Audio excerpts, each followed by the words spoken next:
नमस्कार, स्वदेश न्यूज की खास पेशकश स्वदेश सितारे में आप सभी का स्वागत है। मैं हूं आपके साथ भागीरथ साहू। स्वदेश सितारे में आज हम रूबरू होंगे मॉडल और एक्ट्रेस से, जूली प्रिया से। जी हां, जूली प्रिया हाल ही में अभी मध्य प्रदेश सरकार की महत्वाकांक्षी योजना लाडली बहना योजना के पोस्टर्स में हर जगह छाई हुई हैं। भोपाल के शहरों में, मध्य प्रदेश के हर शहरों में इनके पोस्टर्स लगे हुए हैं और इसमें पोस्टर से इनको एक अलग पहचान मिली है। अगर जूली प्रिया के बारे में आपको बताऊं तो इन्होंने रंगमंच से अपने सफर की शुरुआत की है। बिहार में इनका जन्म हुआ है, लेकिन उसके बाद फिर भोपाल का रुख किया और भोपाल में कई सालों से रंगमंच कर रही हैं। और पोस्टर के बारे में मैंने आपको बताया, आप लोगों की भी नजर इस पोस्टर में जरूर पड़ी होगी और जूली प्रिया को आपने उस पोस्टर्स में जरूर देखा होगा। अगर फिल्मों की बात करें तो आशुतोष राणा के साथ फिल्म धरनछू में अहम किरदार निभाया है। तो फिल्म स्त्री 2 के जो बहुत जल्दी आने वाली है, जो बहुत ही हिट फिल्म रही है, इसमें पंकज त्रिपाठी के साथ अहम किरदार में नजर आएंगी जूली प्रिया। तो एक और फिल्म मनु, जो कि आर्मी के ऊपर आधारित ये फिल्म है, इसमें भी अहम किरदार में नजर आई है। तो हिंदी के अलावा भोजपुरी फिल्मों में भी अभिनय किया है जूली प्रिया ने।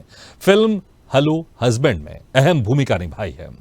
इसके अलावा अगर वेब सीरीज की बात करें तो वेब सीरीज शो स्टॉपर में जूली प्रिया ने अहम किरदार निभाया है। इसके अलावा डेटिंग सेटिंग, ये भी एक अहम वेब सीरीज है, इसमें भी एक इंपॉर्टेंट किरदार में नजर आई हैं जूली प्रिया।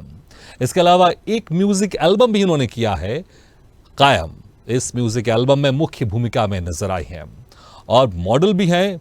कई सालों से मॉडलिंग और एक्टिंग के क्षेत्र में अहम भूमिका निभा रही हैं। तो आज हम इनसे रूबरू होंगे और जानेंगे इनके अभिनय के बारे में, इनकी मॉडलिंग के बारे में और कैसा इनका सफर शुरू हुआ और आगे इनके क्या कुछ प्रोजेक्ट हैं। और इस वक्त हमारे साथ स्टूडियो मौजूद हैं अभिनेत्री और मॉडल जूली प्रिया। जूली जी, आपका बहुत बहुत स्वागत है स्वदेश न्यूज की इस खास पेशकश में। जूली प्रिया जी, सबसे पहले नाम तो बड़ा आपका इंटरेस्टिंग है, जूली प्रिया। हमने आजकल देखा है जो सोशल मीडिया रहता है उसमें कुछ ऐसे नाम होते हैं, एंजल प्रिया, बहुत सारे, लगता है कि ये कहाँ से फेक अकाउंट है। ये नाम सुन के ऐसे लगता है। जूली प्रिया बड़ा इंटरेस्टिंग नाम है क्योंकि इसमें कोई सरनेम नहीं है। हाँ, हमारे दर्शक मुझे लगता है जरूर जानना चाहें कि आपके सरनेम क्या है, क्योंकि मैंने जितने भी सोशल मीडिया अकाउंट्स आपके देखे हर जगह जूली प्रिया के नाम से ही है। मुझे लगता है बहुत सारे दर्शक होंगे जो जानना चाहेंगे कि जूली प्रिया का सरनेम क्या है। क्या यही आपका रियल नाम है या आपने खुद रखा है जो अक्सर फिल्मी नाम होते हैं? नहीं, मम्मी को बहुत पसंद था जूली। एक्चुअली मेरा जो जन्म था जया एकादशी को हुआ था। अच्छा। तो जया नाम रखा था, पर मम्मी को लगा कि ये जया बहुत ओल्ड हो जाएगा, तो मम्मी ने उसको जूली कर दिया। और पापा को प्रिया पसंद था, तो दोनों ने मिलके जूली प्रिया कर दिया। अब जब बारी आई टाइटल लगाने की, तो फिर मुझे लगा कि अब जब दोनों की पसंद से हो ही गया है तो फिर टाइटल की क्या आवश्यकता है। ठीक है, जूली प्रिया आपका पूरा नाम है, जूली प्रिया नहीं है। ठीक है, जूली प्रिया। ठीक। उसके बाद फिर कब से आपने से अपना नाम जूली प्रिया ही आपने रखा है? मतलब उसके पहले कभी आपने स्कूल कॉलेज में तो आपने सरनेम लगाया होगा आपने? नहीं, कहीं नहीं। अच्छा। कंप्लीट स्टडी से मुझे लगता है 8th 9th हर जगह जूली प्रिया ही है। अच्छा। आधार कार्ड कभी आपके पापा ने नहीं कहा कि बेटा सरनेम तो लगा लो? नहीं कहा उन्होंने। अच्छा, तो फिर ये अभिनय के जो सफर की शुरुआत आपकी कैसे हुई? और जब आप स्कूल या कॉलेज में थी उसके पहले से आपने सोच लिया था कि मुझे इस एक्टिंग की फील्ड में जाना है, या फिर कुछ आप और बनना चाहती थी और इस एक्टिंग फील्ड में आपका आना इत्तेफाक हुआ? इत्तेफाक ही कहेंगे। पापा की चाह थी कि मैं IAS, अच्छा। बिहार में तो सबसे ज्यादा बिल्कुल वहां से का क्रेज है। हाँ। तो मैं सुबह रनिंग भी करती थी, सब कुछ करवाते थे वो। तो जब 9th 10th चल रहा था मेरा, तो उस समय जी पापा मुझे साइकिल लाकर एवरीथिंग देते थे कि हाँ मैं करूँ, इसी के लिए मेहनत करूँ। जी जी जी। पर 9th 10th कंप्लीट हुई मेरी, 11th 12th करने के लिए जब मैं पटना शहर आई जी, तो वहाँ पर 12th करते हुए मैंने योगा की क्लास ज्वाइन की। अच्छा। वहाँ पर मैं योगा सीख भी रही थी और बच्चों को सिखा भी रही थी जी। तो एक दिन जो वो डांस क्लास था, वहाँ से हमारा प्रोग्राम प्रेमचंद रंगशाला में होना था। तो उस दिन हम लोग वहाँ रंगशाला आए तो मैंने देखा कुछ चबूतरा बनाकर कुछ 15-15 20-20 लोग वहाँ बैठे हुए थे, कुछ मूवमेंट कर रहे थे, कुछ रो कर बता रहे थे। तो मुझे लगा कि ये क्या हो रहा है। तो मैंने जो मेरी डांस की डायरेक्टर उनसे पूछा कि ये लोग क्या कर रहे हैं। तो उन्होंने कहा कि ये प्ले की प्रैक्टिस चल रही है, इसे थिएटर कहते हैं। तो मैंने बोला कि मुझे भी करना है। अच्छा। तो उन्होंने कहा कि ठीक है, एक फ्रेंड है मेरे यहाँ, तो मैं एक बार बात करके देखती हूँ, अगर हो सका तो मैं भेज दूंगी। तो मैंने बोला ठीक है। तो वहाँ से मैं उनसे मिली डायरेक्टर से। उन्होंने तो सबसे पहले मुझे बैठाया, काफ़ी 1.5-2 घंटे तक बैठा के रखा ऐसे सामने। उन्होंने कहा, कुछ भी कहा नहीं, ऐसे बोला बैठो, तो मैं बैठ गई। उन्होंने 1.5 घंटे तक जब कुछ नहीं बोला तो मेरा पेशेंस जो था बिल्कुल वो नहीं हो रहा था। तो 1.5 घंटे बाद बोला कि ये अब पढ़ के बताओ। तो पढ़ना लाइक हम लोग जैसे बुक पढ़ते हैं वैसे ही मैंने रटना चालू किया। कर दिया आपने, हाँ। तो उन्होंने फिर समझाया मुझे कि पेशेंस रखना ज़रूरी है, थिएटर में हम झाड़ू भी लगवाते हैं, ये भी करते हैं, वो भी करना पड़ता है। तो मैंने उस चीज़ को समझा। उस दिन से मैंने कंटिन्यू किया। अच्छा, और फिर वो जो पापा का आपका सपना था आईएएस बनने का, वो सपना का फिर क्या हुआ? कैसे आपने कन्विंस किया आपके फादर को? बहुत टाइम लगा उस चीज़ को। तो थिएटर में जब जुड़ गई तब मम्मी पापा को ये चीज़ पता चली। पहली जो प्ले थी मेरी वो जनवासा, उसमें भाई बहन का प्यार था। तो बहन जो है उसकी डेथ हो जाती है किसी वजह से, तो भाई उसे गोद में लेकर बोलते हैं अंतिम वहाँ तक जो लेकर जाते हैं वहाँ लेकर जा रहे थे।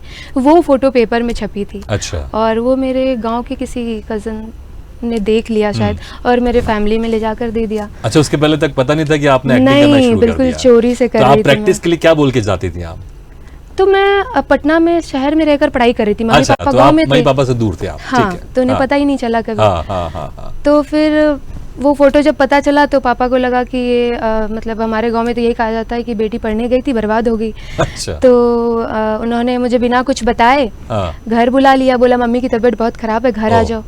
तो मैंने बोला अच्छा, वैसे पिताजी का या मम्मी जी का ये बहुत अच्छा बहाना, सटीक बहाना था। इसमें सारे बच्चे झांसे में आ जाते हैं। हाँ बिल्कुल। तो मेरे साथ भी वही, अब मैं 2 कपड़े रखी मैं और घर निकल गई। वहाँ जाके पता चला किसी की तबीयत ठीक नहीं, और भाई मुझसे 1-1.5 साल छोटा है। नहीं, सबकी तबीयत ठीक थी? सब कंप्लीट ठीक थे। तो भाई ने मुझे बताया कि तुम्हारी फोटो देखी पापा ने, तो पापा गुस्सा हो रहे थे इसलिए तुम्हें बुलाया गया यहाँ पे।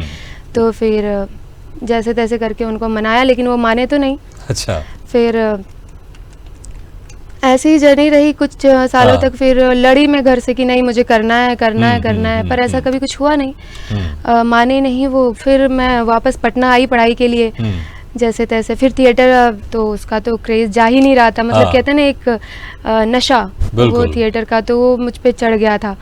तो अब मुझे पता चला वहाँ से कि मुझे ना MPHD और NSD करना चाहिए। अच्छा। मेरे जो सीनियर्स थे पटना रंगमंच में, उनसे लगा, तो फिर मैं उसको करने के लिए भोपाल आई। ओके। तो फिर भोपाल में अब तक का मेरा सफर चल रहा है आपका कंटिन्यू। अभी तक आपने, अगर हम बात करें थिएटर के, कितने आपने नाटक कर लिए होंगे, कितने शोज आपने कर लिए होंगे? नाटक तो समथिंग 50 क्रॉस। 50 ज्यादा आपने नाटक कर लिए। ग्रेट। और कोई ऐसा खास रोल जो आपके दिल के बड़ा करीब है आपका? हाँ, अभी एक प्ले है ययाति, जिसमें शर्मिष्ठा का कैरेक्टर है। अच्छा। वो मेरे दिल के बहुत करीब है। हाँ। और उसी से शायद मैं भोपाल में अभी जितने भी काम कर रही हूँ मैं उसी की बदौलत कर रही हूँ। अच्छा। वो प्ले मेरे लिए बहुत बोला जाए तो ऊपर का। जी। अच्छा, आपने हमेशा सिर्फ रंगमंच करने के सोचा था? आपने कभी सोचा था कि मुझे फिल्मों में भी जाना है, मुझे कैमरे एक्टिंग भी करनी है, या फिर इत्तेफाकन इसमें भी आना हुआ आपका? हाँ, इत्तेफाक नहीं कहेंगे, पता नहीं क्यों मैंने ऐसा भी नहीं सोचा था कि मुझे सिर्फ रंगमंच करना। हाँ, मैंने यही सोचा था कि ऐसे कोई खास कारण? क्योंकि देखिए, अगर मैं इसमें एक सवाल जोड़ूं, क्योंकि सबको पता है कि रंगमंच में उतना पैसा नहीं मिल पाता है, और खासकर हम हिंदी रंगमंच की बात करें, कुछ हम दूसरी क्षेत्रीय भाषाओं की बात करें तो वहां पर पैसा मिल जाता है, लेकिन हिंदी रंगमंच में पैसा बहुत कम मिलता है, और ये सबको पता है। रंगमंच में पैसों को लेकर तो नहीं, पर जिस समय मैं आई थी सीखने को लेकर आई थी, मुझे वो चीज बहुत पसंद आई। लेकिन जिंदगी भर रंगमंच करना, इसके लिए तो बड़ा एक साहस चाहिए कि जिंदगी भर रंगमंच करके रहना, क्योंकि फिर तो बड़ी जद्दोजहद वाली जिंदगी होती है। फिर किया मैंने, फिर मुझे लगा कि मुझे कैमरे के लिए, कुछ लोगों ने मुझसे कहा कि तुम्हारा ना जो फेस है वो कैमरे के लिए बहुत अच्छा है। मतलब कुछ लोगों ने मुझे पॉजिटिव एनर्जी दी कि तुम काम कर रही हो, अच्छा काम कर रही हो, तुम ट्राई क्यों नहीं करती। ऑडिशन, पहले तो मैं सच कहूँ तो ऑडिशन देने जाने में इतना डरती थी, लोग मुझे ऐसे मतलब वहाँ जाकर भी गेट के अंदर नहीं जाती थी। अच्छा। मतलब इतना डर लगता था, नहीं कैमरे के सामने तो मैं जा ही नहीं सकती। मतलब खड़ी धक्का देते थे लोग कि मेरी फ्रेंड जो थी कि नहीं जाओ, देना चाहिए, ये तो एग्जाम है तुम्हारी पढ़ाई का। बहुत सिखाया उन्होंने मुझे, तब अब जाकर के मैं ऑडिशन वगैरह देती हूँ। और तो पहला आपका जो कैमरा ब्रेक था वो क्या था, वो कैसे मिला आपको, और उसमें भी क्या आपको बहुत डर लगा ऑडिशन देने में, और कैसे आपको मौका मिला, क्या था वो आपका पहला ब्रेक?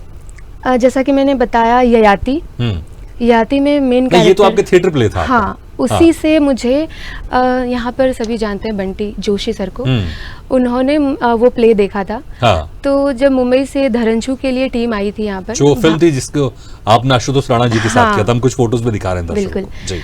तो जब उन्होंने मेरा वो प्ले देखा था तो डायरेक्टर को उन्होंने सजेस्ट किया कि जूली प्रिया है जो भाभी के कैरेक्टर के लिए अपना वेट भी गेन कर सकती है और सब कुछ, मतलब मैं वैसे दिखती भी थी तो शायद उन्हें लगा कि शायद कर लेगी। हाँ।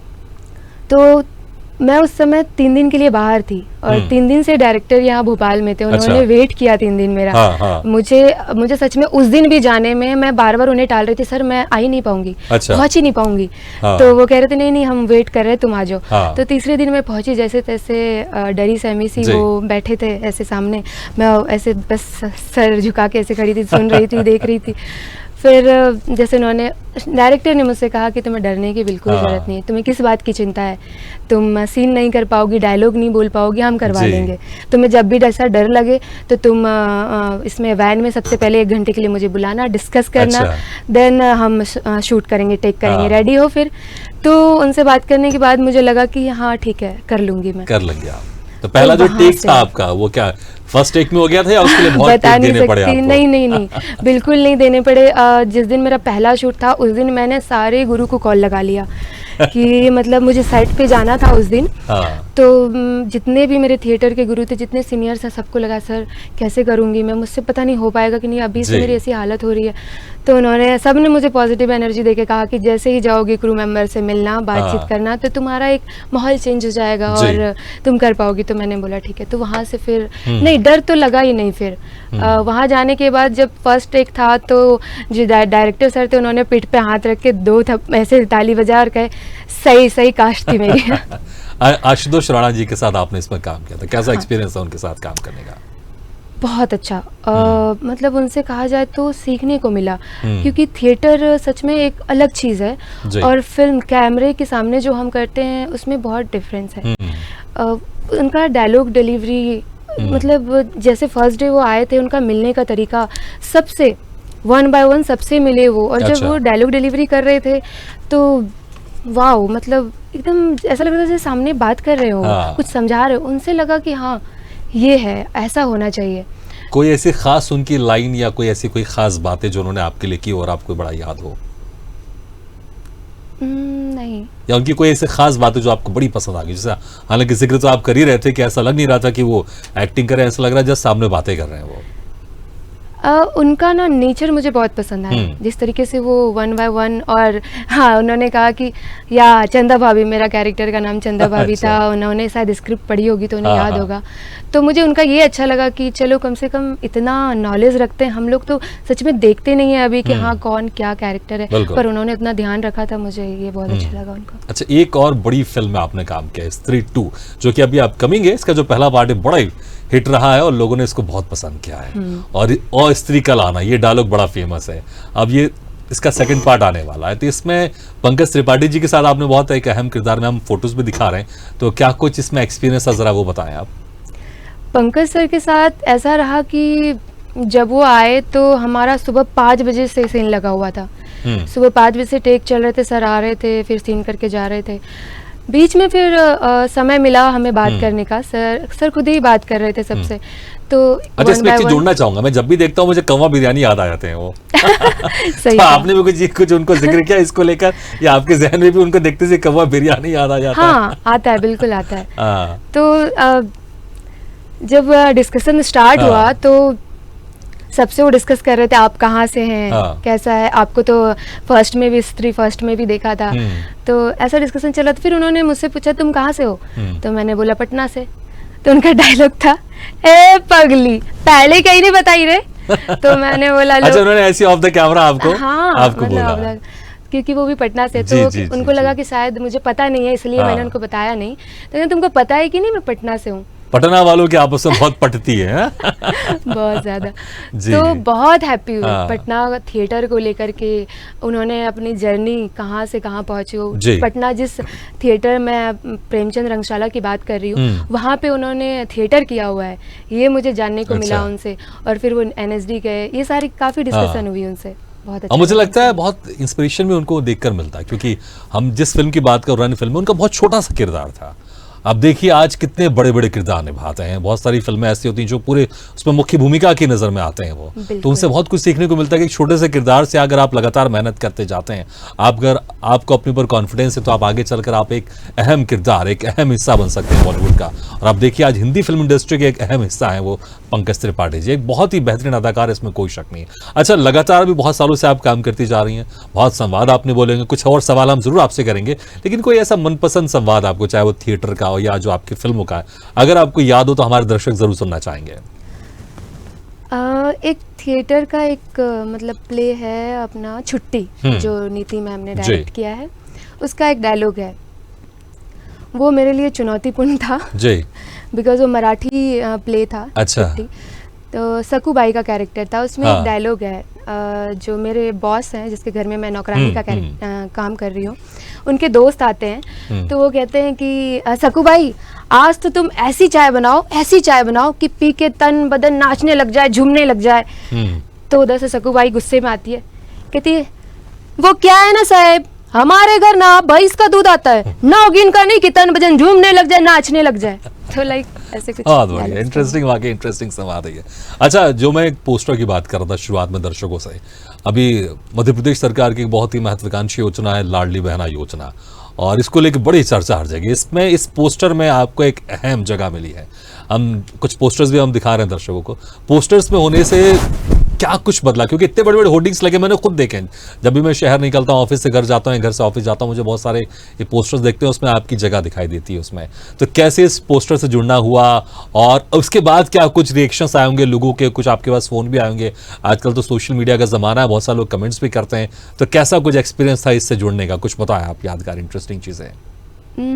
इसके लिए तो जब ये पोस्टर लगा था, दूसरे दिन सुबह, रात में लगा होगा ये, सुबह में मुझे रात में ही कुछ फोटोज वगैरह आ गए मुझे पहले तो।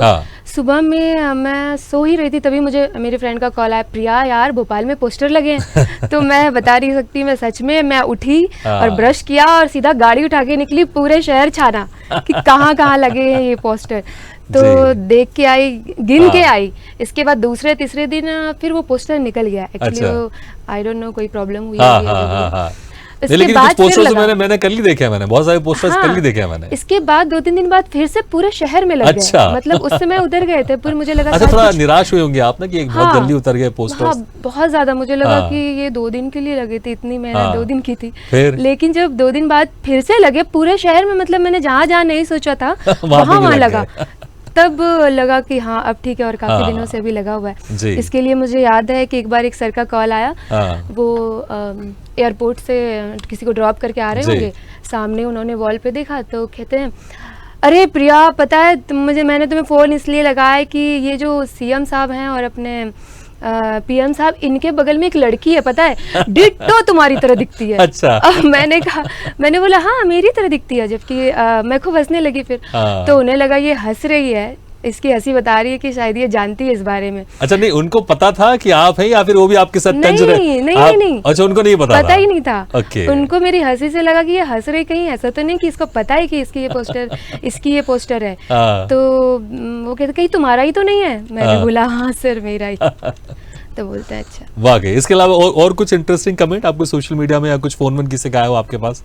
हाँ, फोन तो कुछ मैम के आए थे। प्रिया मैं तो घर जाती हूँ तो गिनते हुए जाती हूँ पोस्टर कहाँ कहाँ लगे हैं। अच्छा, जब शुरुआत में आपने जिक्र किया कि पापा चाहते थे कि आप आईएएस बने, अब आप कितने सारे जगह काम करते हुए आपको देखते हैं, आप कितने बड़े पोस्टर्स देखते हैं, अब कैसा उनका रिएक्शन रहता है?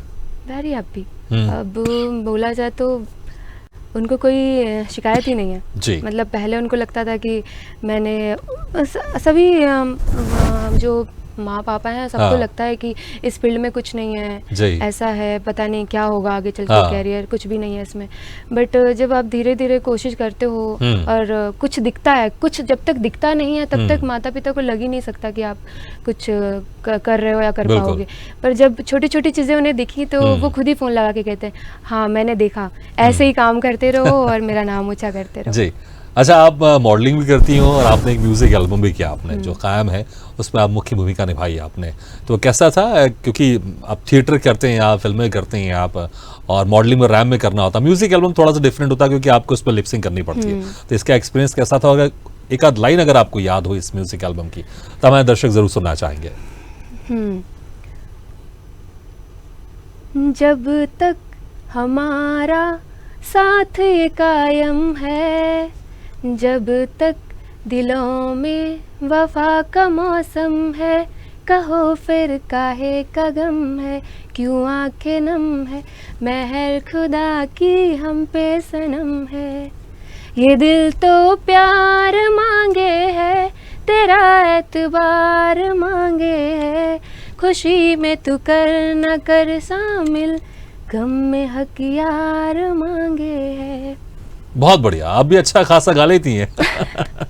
तो कोई प्लान आपका, क्योंकि आजकल जो एक्टर होते हैं, आजकल सोशल मीडिया ज़माना है, आजकल लोग अपनी आवाज़ में कुछ गाने गाकर भी हिट होते हैं, कोई प्लान आपका भविष्य में, कोई आपकी खुद की आवाज़ में म्यूजिक एल्बम निकालने का? नहीं सर, एक्चुअली म्यूजिक का कहा जाए तो मुझे बिल्कुल भी सुर का अंदाजा नहीं है। बाथरूम सिंगर लेकिन आप ठीक है, ठीक है। अच्छा, आपने एक वेब सीरीज भी किया, वेब सीरीज तो आपने बहुत किया आपने, लेकिन एक शो स्टॉपर बड़ी इंटरेस्टिंग वेब सीरीज है। इसमें आपने शेफाली जरीवाला, जो कांटा लगा वाली जो मुख्य भूमिका की जो अदाकारा थी, उसके साथ आपने काम किया। तो किस तरह की वेब सीरीज है और क्या कुछ किरदार है इसमें आपका?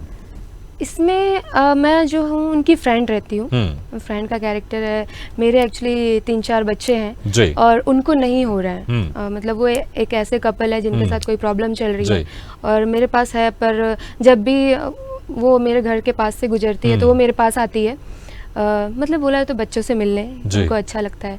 तो मैं बार बार उन्हें टोंट मारती हूँ, अरे अब कर लो, मुझे नहीं पता है कि उनके साथ प्रॉब्लम है। बिल्कुल, अच्छा, तो इस तरह किरदार है। अच्छा, एक फोटो हम देख रहे हैं, बड़ी इंटरेस्टिंग फोटो है, जिसमें माँ पार्वती का आपने किरदार निभाया। ये फोटो जो हम दिखा रहे हैं, तो ये कब की फोटो शूट थी आपने, क्या किस लिए की थी आपने फोटो शूट? क्योंकि बहुत बहुत अच्छा ये फोटो शूट हम देख रहे हैं। ये हम लोगों ने महाशिवरात्रि पर प्लान किया था। अच्छा। मुंबई से कुछ टीम आई थी, उन्होंने शिव के लिए और पार्वती के लिए कुछ स्टोरी सोचा था। उस समय हम लोग सोच रहे थे काली का और शिव का करें, पर कुछ महाशिवरात्रि चल रहा था, इसलिए हमने सोचा कि क्यों ना शिव पार्वती ही किया जाए। बिल्कुल, नहीं, लेकिन वाकई बहुत जबरदस्त फोटो शूट है वो, और हम समझ सकते हैं इसके लिए कितनी तैयारी की होगी आप दोनों ने, जो शंकर भगवान बने और जो आप पार्वती जी का आपने उसमें फोटो शूट, बहुत ज्यादा मेहनत लगी, कॉस्ट्यूम से लेकर मेकअप। बिल्कुल जूली जी, बहुत सारी बातें थी जो आपसे करनी थी, लेकिन समय कैसे गुजर जाता है हमें खुद पता नहीं चलता है। लेकिन बहुत बहुत शुक्रिया, आपने वक्त निकाल कर हमारे इस कार्यक्रम में शिरकत किया और आपके सारे अपकमिंग प्रोजेक्ट के लिए आपको बहुत बहुत शुभकामनाएं।